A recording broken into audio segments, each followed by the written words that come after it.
There was a lovely little story in Le Monde last weekend talking about golden passports and golden visas. They particularly focused on Cyprus, but they also said that Bulgaria and Malta were particularly big for golden passports, and golden visas, of course, are very popular in the United Kingdom. They also showed in their graphics that Germany has none of these features. So it's quite interesting to look at the map of the of Europe in that sense. In the first page of the article, they emphasise that Cyprus is an ex-British colony and that several, or actually I think it says about 26, very doubtful people, fraudsters, have chosen to make Cyprus their home. Obviously there's a huge Russian influx that took place a few years ago as well, and when the bail-in happened in Cyprus and the banking system went down, they handed lots of shares of the Cypriot banking system to those Russian billionaires. This map shows where the passports are for sale, but also the visas, and as I stated previously, you can see here that little white space in the middle in Scandinavia shows that in Germany and in Sweden you cannot buy a passport or a visa. Being rich will not help you become a national in those countries. Again, last week they have a story on the front page talking about how difficult it's going to be for Europe dealing with Moscow and Ankara's ambitions in relation to Libya. Proxy wars, it sounds like. Europe, particularly Italy and France, that usually have had so much influence in North Africa, are now suddenly taken short by the entry into the game of the Russians and the Turks. Moscow and Ankara are looking to make as much advantage as possible from the retreat of the Americans, the uncertain approach from the Americans in the Middle East.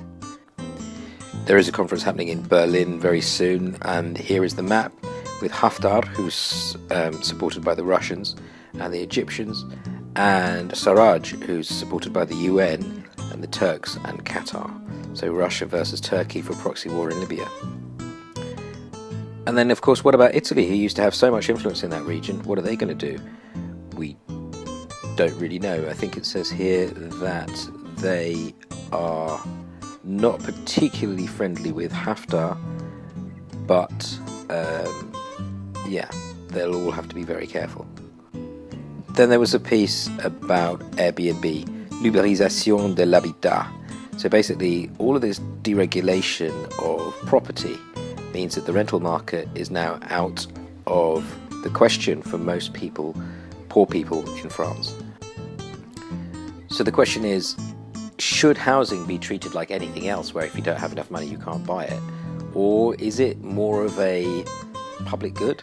Does everybody have the right to housing? I mean, it seems bizarre that you're even asking that question in the country. Where do they expect everybody to go? So there you are, various markets cannibalized by a certain multinational called Airbnb. It happens in all sorts of industry. Why not in this one? The French are, of course, far more prepared to ask these questions, albeit a little bit late. France is the most popular country in the world for Airbnb and tourism, apparently. So then all of the terrible things that have happened via Airbnb, racial discrimination, taking houses out of the market, they're all happening, they're all being discussed. It could be a factor in the upcoming local elections and the Parisian mayoral race. Nice to see Carlos Ghosn on the front of Charlie Hebdo. So he's a Brazilian Lebanese in charge of a Japanese-French firm, Renault, Toyota, and I think they're talking about the fact that he managed to escape from house arrest in Japan in a suitcase. So what does that mean for everybody else? On the subject of Arab and Japanese cooperation, so here is a photograph of Abe and MBS having a bit of a chit-chat. I think Saudi Arabia are going to be taking control of the G20 quite soon. These are not very nice people. Quietly, in the French business press, they had this article talking about SMS-gate, something to do with military commissions that skyrocketed under Ursula von der Leyen. Apparently her father was quite known for corruption as well in Saxony, where he was the Chancellor. Of course, that was after he was one of the first German civil servants in the European Union, which is the reason why she was born in Brussels. there is a whole idea that you've got the budget in the EU that needs to be set, and what is their approach going to be to the electric cars? They talk about the EU Green Deal. They're still a neoliberal organisation. Do they really care about this type of stuff? They're dependent on Russian gas, they're dependent on petrol. They're supposedly phasing out the coal. We'll see. And what about the nuclear? That's still not dying, really. This is Matthew Goodwin, an academic who says he specialises in the far right. I've seen him speak. He was actually quite good. But for some reason, through the media, he always comes across as though he is a complete Nazi. He's a Tory. So yeah, it's interesting to have a far right academic who really is quite far right. This is the sketch in the Times talking about how Putin is going to stop being president and rearrange the constitution so that someone else is in charge, whereas we all know that he's very likely to be in charge until the very end of his life. More puns from me on the Matthew Goodwin front. I just think it's so funny. He just uses this tsunami all the time to say the far right is on the rise, but there he is having a glass of water in front of a bunch of Swiss bankers. It's UBS. And yeah, he's a racist, isn't he? He's a far right guy. So he pretends to be there saying, I really care about poor white people and I'm not really racist, but then everything that he leans towards is looking for as much division as possible. What is the nature of a liberal economy? If it's growing, then it needs people, but of course then it accepts that there will be, during the dynamism of the economy, people who are best suited to do certain jobs.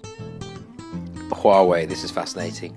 Trump doesn't want Britain to be using the Chinese 5G. The UK were very likely to do it all the way through, and now they're saying, listen, how are we going to do 5G without Huawei? What are you doing to give us 5G? Because we want to do it. It's a money-making opportunity. How are we going to have 5G in this country without Huawei? Give us something. Have you got a Google? Have you got a Microsoft? Have you got something that can serve this up to us? Please give us an alternative. This little book was about eating in different places around the world. And it was quite funny because it's again in the French business paper, but it's sandwiched between all of these articles about climate change and electric cars and all this type of stuff. It's all baloney, isn't it? All these people saying, oh yeah, we need to find alternatives. The fact is, oil is the thing that's most profitable, therefore, it produces energy so quickly on demand, it's not going to be replaced. This article was interesting because the woman who wrote it is saying that it's the savers who are the most dangerous because the savings are invested in oil. So maybe the savers, if they spent more, it was a strange argument, but the less savings they had and the more they spent, then the less of their savings would be invested in oil. Bizarre. I'm not sure I'm buying that. French oil giant Total have decided to move their treasury department from London to Paris. Most people wouldn't even have known that they were based in London anyway. Obviously, because of the city, a lot of decision making in energy markets takes place where all the traders live, and a lot of the energy traders are in London. But there you go, they're moving. And last but not least, Prince Andrew is losing his armed security after royal withdrawal. He's no longer going to be a big royal that's doing functions and services and things like that because of embarrassment in relation to his links with the multimillionaire paedophile Epstein. But at the same time, he did manage to get a lot of military deals go through, so in a sense he's earned his money, he's made a lot of money, and now he can take a back seat.